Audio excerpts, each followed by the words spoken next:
Welcome to another in my series of playthroughs for the 160th anniversary of the American Civil War, 1864.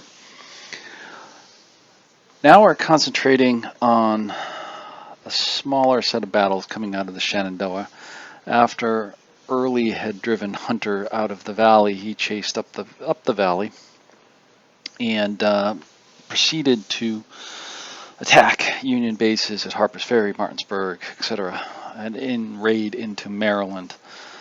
Given a free hand by Robert E. Lee to do as much as he can to draw Union forces away from the action that was going on around down at Richmond.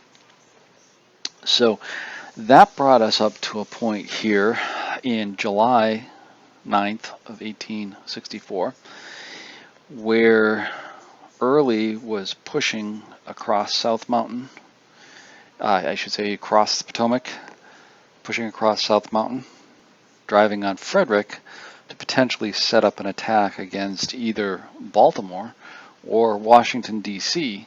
To threaten the capital and really attempt to do as much havoc behind the lines as possible, as well as to pull back supplies and anything that he could get from the farms and farmers in Maryland to resupply his army and others to the south. So on the 9th, it was approaching Fredrick, Maryland, and the Union at this point obviously had gotten wind of this, but did not have a lot of troops to throw into action. But what they did have was Lew Wallace was in charge of the Baltimore district, and he took his militia and second, third line convalescing troops up to meet them at Fredrick and set up a line across the Monocacy Creek that you can see here going down the middle of the map. And you can see this line presented a nice defensive position over here. Unfortunately, Wallace did not have a lot of troops. He had his militia troops here and here, and then he had some cavalry as well that was stationed in D.C., but he didn't have a lot of regular troops to face Early's onslaught. Consequently, Grant started to send the 6th Corps up, and one division made it up to here to help block or help support blocking the attack. That was Rickett's division. Rickett's division was able to get up here and provide an initial blocking force with the militia to potentially stop Early from crossing. But again, he was only one division versus the whole army of Early's Shenandoah 2nd Corps. So this brings us to the battle. Now, before the battle itself, Early's troops had come in here, had occupied this, set up camps around here, roughly where these are set up. Not exactly. If you read anything about the battle itself, they were actually more in Fredrick itself on the day of it. But for the sake of the game, this is where they're going to set up to start.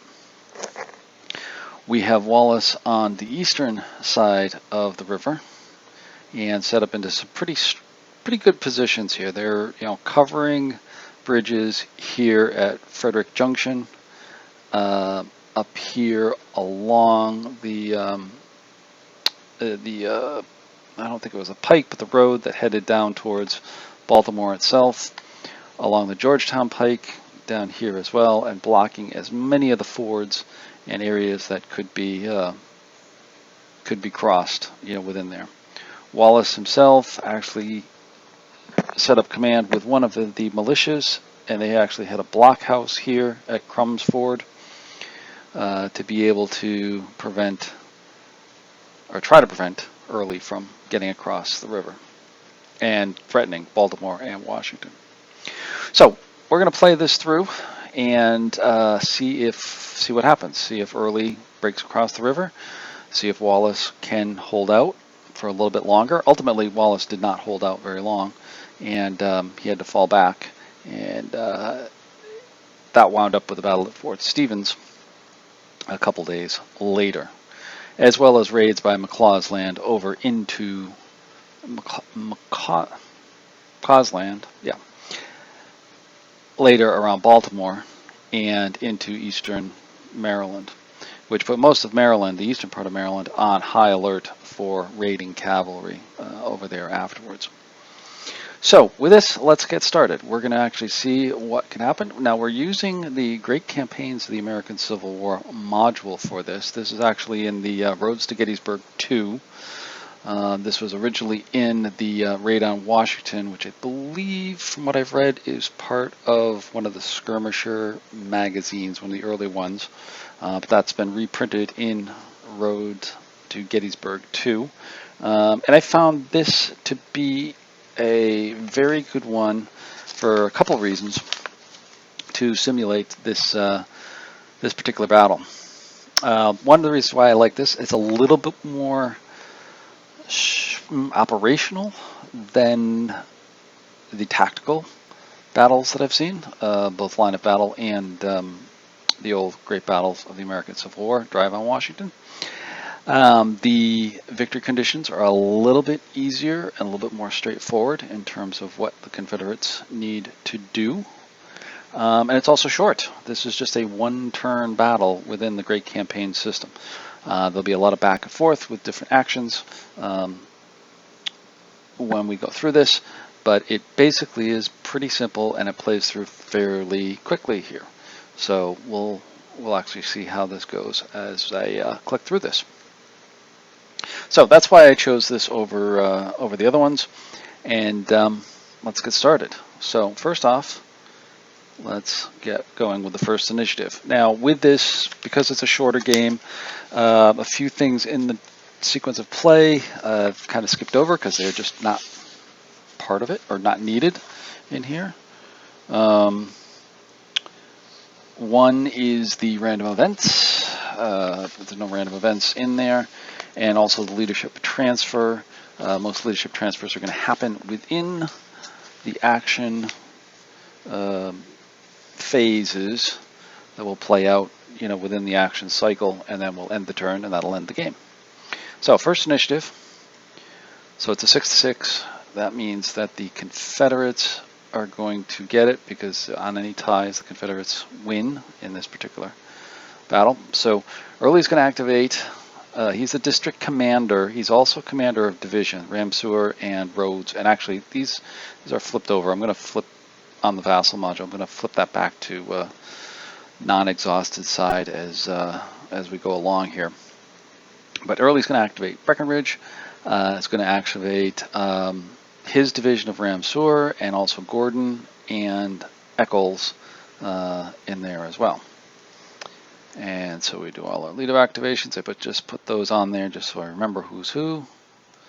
And we get our MP roll. So it's 4 plus 1's 5. So we got 5 movement points. So simple first is just moving along the roads along here to get us into Fredericksburg. So, and I'm kind of coming back to the game here as well. I played some of the older versions of this particular game.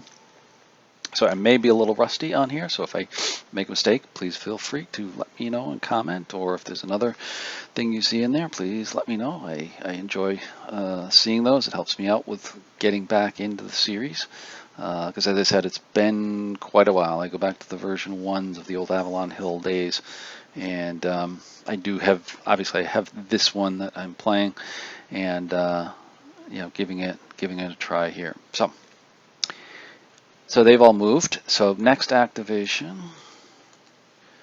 or next initiative, I should say. Roll the 4 and 2. Confederates win this one again.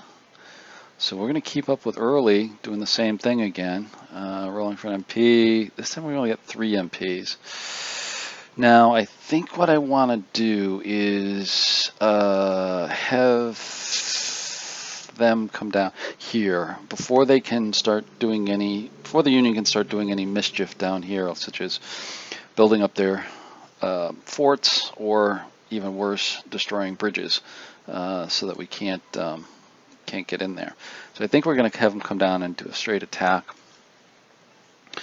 So Early is going to transfer to Ramseur. So he's now part of his group, and they're going to move down, and then they'll do a 1 movement point for hasty attack, and we'll hasty attack on McLennan. So it's going to be CSA 5 strength points. Then I have the die roll modifiers here. I calculated the tactical advantage at 6. And there's also a -1 for the haste retreat, so there's going to be a +5 on the Confederates. And then the Union's going to have a 3 strength point with a +2 for the attack coming over the bridge. So here we go. So, ooh, that's not a great roll for the Confederates.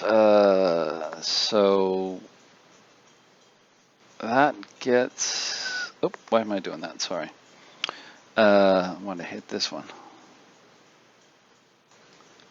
There we go. I was hitting the dice roll. That's not what I wanted to do. So anyways, it's 8 to 10. So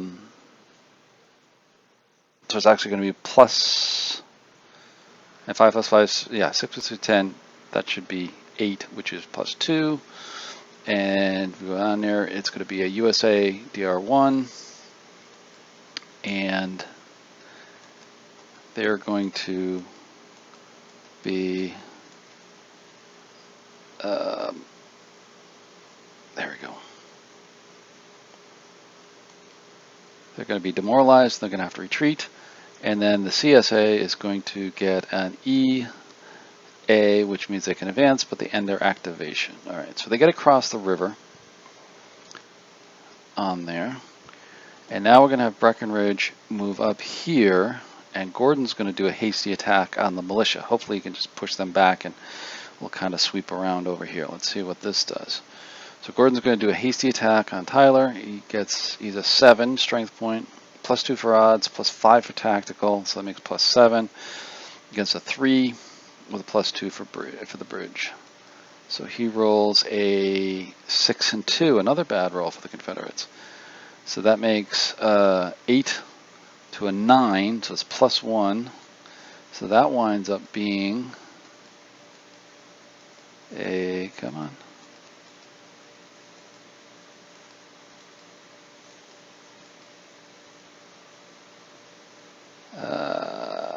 Oh, sorry, I didn't put notes in there for it. So he winds up actually getting demoralized, or excuse me, not demoralized, disorganized. And he took a strength hit, and they wind up getting disorganized and not having to retreat. So that's actually really bad, because Gordon, being a heavy hitter, could not push them across, and he has effectively been put out of the game on this particular turn, because he is now at a fatigue 4, and he will not be able to activate again for the rest of the turn. So it's going to be up to the rest of the units, whether it be Ramseur, Eccles, Rhodes, or whomever, to capture everything here. So it's a little bit of a disadvantage here for the Union, or for the Confederates. So next initiative, Confederates win the initiative. Fortunately, they've been winning the initiatives to be able to keep pushing along here. So they roll a 6, +1 is 7 on the roll for early activating Ramseur again. They are now going to check for an extended march with a +1 roll. Well, a 2, there's no extended march. Okay, so Ramseur, 4 points. We're going to do a prepared attack against the 11th Maryland, which is this guy here with Wallace. So it's going to be the CSA 5, +1 for prep, +5 for tactical, nothing for artillery. So it's going to be +6 for the Confederates. And then 3.5, that's because they're in that blockhouse that I was telling you about here, they're going to be 1.5 more on their strength point, so they're 3.5. And with no DRMs, because they're not across the river or anything else. So let's see what happens. Another bad roll for the Confederates. So this winds up being 7-5, which is a +2, which is a D little r, for the Confederates. So they'll be disorganized and they'll have to retreat. So they'll go back down that way and over to there. And Wallace goes with them. Alright, so they did push them out. Confederates got a DA, so they have to disorganize. And they can advance, but they're going to stay put because they've got still have Rickett's brigade in front of him. Okay. 4th initiative. Confederates win again. So this time we're gonna activate Eccles, and he is going to roll for his movement. Doesn't get a great one. 2 + 1 is 3, so he's only gonna get 3 points. He's gonna go 1, 2. Actually, he's going into there. I just moved him over there. He's gonna move 1, 2 into there and stop. And that will be at 5th initiative. Confederates win it again. So Confederates are winning the initiative, but they're not winning the combats. So Rhodes is going to activate. We'll bring up Rhodes's units. They roll for reinforcements. They get this. Oh, that's good. 6 + 1 is 7. 7 movement points. So they can move down. Actually, I don't want to move them that way. I want to move them this way. Move them over to Bucky's town and cross the ford over there. Come in behind here. Hopefully get in behind Rickett and attack from the south here. Gonna have to either go against the cavalry or go against McClernand down here, but at least he's positioned to get across there without being blocked. 6th initiative. So moving along here again. CSA wins on a tie. So Rhodes is going to activate again. This time 5 + 1 is 6. Okay, that's good. So he can get across the river, and he can go into there, because I think I want him to go against the cavalry. Kind of threaten him to the rear and open up the Georgetown pike from that way. I could have had them gone in here, right into here, right? But that would have stopped him, and he would have either had to attack McClernand, which he's pretty much out of action because he's disorganized, and he's only got a 1 strength. And I want to get him up in here. So if I can knock him out and then get down here and then get up here, then we can attack Ricketts. So, but the 8th Illinois has other plans. They're going to actually do a cavalry retreat. So they roll their dice. Oh, they roll a 1. Oh, that's bad for them. So there's no MP mods, but there's 1 strength point loss for the Illinois. And guess what? That eliminates that unit. So we're going to get them out of here. There we go. And they're eliminated. They're going to continue onward up into this hex. And now there'll be 1, 2, 3. They'll have 2 points to do a normal attack on Ricketts B, which they're going to do. So they're going to be CSA 6 with a +2 for odds, +1 for tactical, so it's +3. Artillery's no effect, and USA's 3 with no DRM. So it's a good chance here. Let's see what happens. Oh, wow, another bad roll for the Confederates. That's not good. So it's a CSA 4, USA 6. It's -2. USA is just fatigued, and the CSA has to take a casualty point, and it's 1D on there as well. Ouch. So they'll take a casualty point, they'll reduce, and then they're just fatigued over here. Okay. So they're kind of out of action now too, because they're up to fatigue 4 and they're disorganized. Same with these. We still have Eccles down here we could do something with, but we'll hold him for later. We've got, what else we got? Oh, I got McCausland come up as well. All right, let's see how we go. So another initiative, CSA wins it. All right, we're going to move up McCausland. And he rolls a 5, so he's going to move down, move across Buckytown Ford. And then we go to the next initiative. CSA wins it. McCausland again. And he rolls a 9 movement points. So he's going to come up to here and over to here. Now, with this, I'm hopeful we can get up into this hex right here. Let me point this out. Right in here. Because then if I do, that can block, potentially block anybody from here. Ricketts, I'm not sure what I can do about right now because he's in a strong position and all these guys are now, you know, fatigued out and disorganized. But if I can hold off getting anybody else like him or him over here, we'll be in good shape. All right, so let's see what happens. So 9th initiative. So we've got 6 and 1. Oh, here's where the Union finally gets a initiative. So they're going to try to release Staunton, and they do. Dice roll. Gets 4 MPs. So he's going to go down this little road here, hook up with Wallace, but now he's in position to cast his Zoke over the road and take away some victory points from the Confederates. Okay, this is getting really interesting. 10th initiative. USA gets it again. Wallace is going to activate Staunton, transfers, and rolls MP. Rolls a 2, plus 1 is 3 movement points. They're going to go right into there and hold the road. Ouch.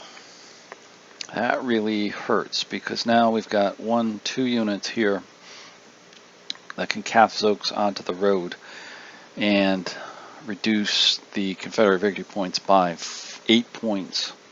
Even though they've knocked out one here. Even though they knocked out 3 points there for that 6 victory points, and then they've got 1, 2, 3, 4, 5.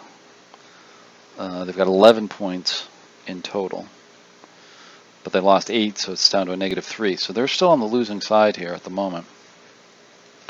Let's go to the 11th initiative. Confederates get the initiative back. Breckinridge is going to activate, and he can transfer to Eccles. So he's going to do that. And we'll just do a little reorganization. There we go. And now MP rolls a 5, plus 1 is 6. So they're going to do a prepared attack against Ricketts. It's going to be 5. Tactical modifier of +4. No artillery. USA is going to be 3 with +1 for the Creek, which makes it +1.